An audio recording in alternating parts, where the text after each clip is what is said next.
Đùa. Cắm luôn. Ô, có phải đấy à?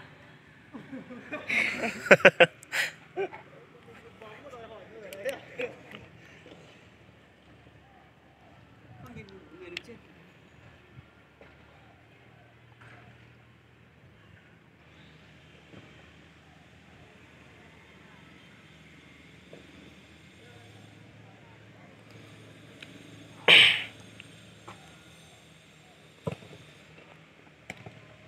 Hai cái anh này có phải là anh em không? Anh Toàn. Hai cái anh mà hậu vệ đây có phải là anh em không? Vâng. Vâng. Anh em à? Anh em ruột đi.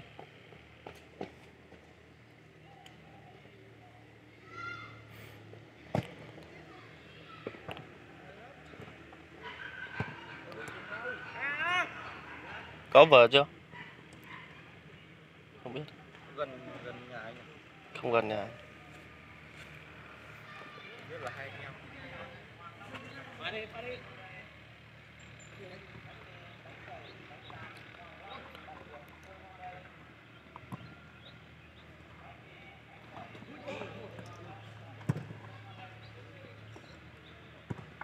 Hay rồi.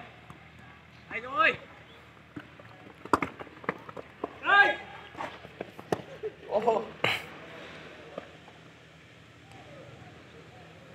Con khỏe phết lên, cây khỏe phết đùa. Nhà hai đấy Bình ơi.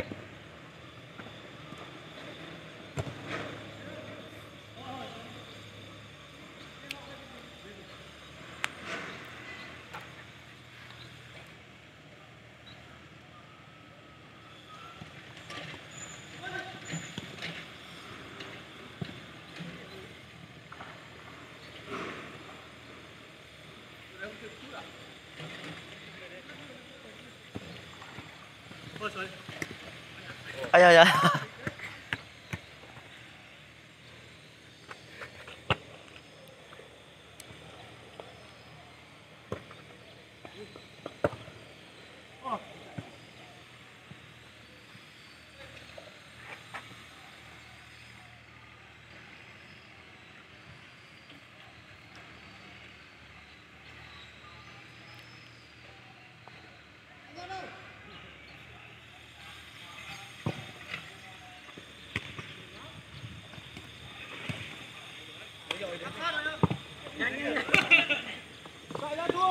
Ủa.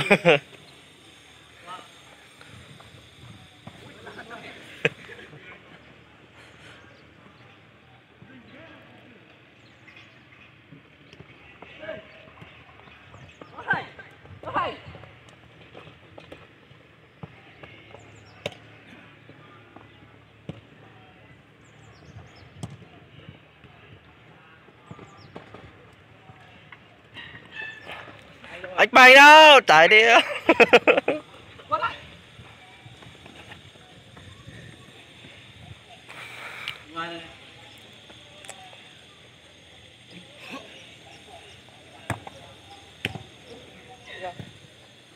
Bạn nữa đi.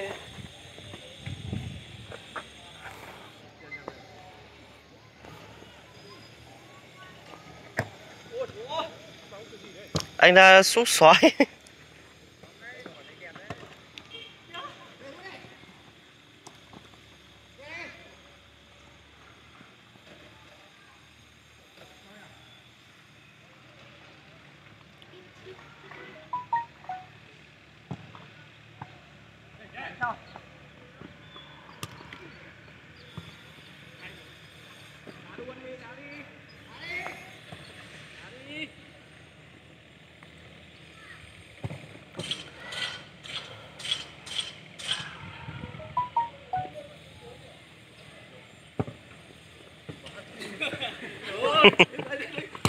Ủa. Lên đây đùa. Hai phết chứ.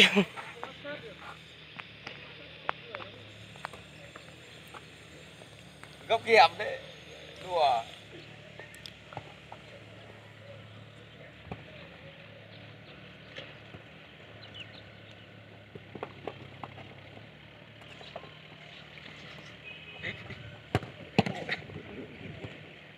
Đấy. Ô. Đấy. Bắn.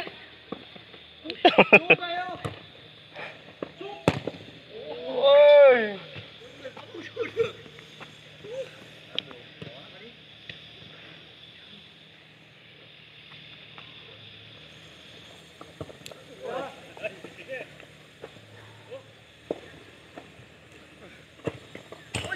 Ôi ôi vào suốt thế bây giờ.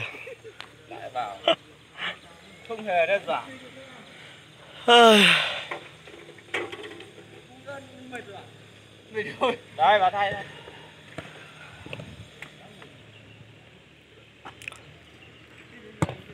Thay nhau đã, thay nhau đã. Đã kinh đấy. Nhờ. Anh có bị đá đâu.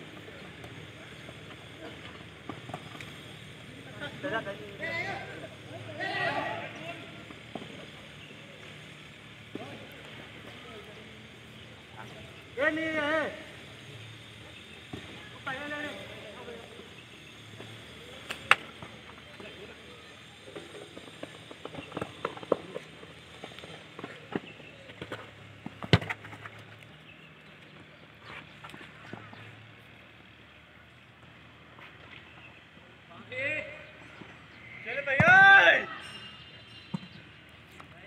Sau này xúc không vào ấy nhỉ anh Bành nhỉ. Hôm nay có duyên. Xúc cao cao đó. Lên đi ông này.